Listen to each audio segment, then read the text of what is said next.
ایک بھائی نے سوال پوچھا ہے، روزے کی حالت میں کان کے اندر تیل یا پانی جانا، ناک میں پانی چلا جانا، آنکھ میں دوا ڈالنے سے روزہ ٹوٹ جاتا ہے یا نہیں؟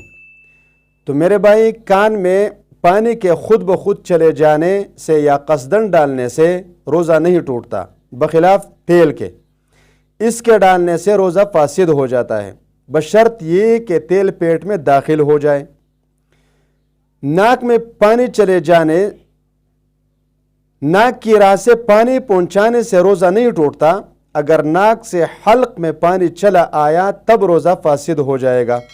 دماغ تک پہنچنے کی شکل میں تردد ہے، تحقیق کر لے۔ آنکھ میں دوا ڈالنے سے بدن کے مساموں سے جو تیل اندر داخل ہو جاتا ہے اس سے روزہ نہیں ٹوٹتا۔ اسی طرح جو شخص پانی سے نہایا اور اس کو جسم کے اندر سردی محسوس ہوئی تو اس سے بھی روزہ نہیں ٹوٹتا۔ نیز آنکھوں میں دوا ٹپکائی تو روزہ نہیں ٹوٹتا، اگرچہ اس کا مزہ حلق میں محسوس ہوا۔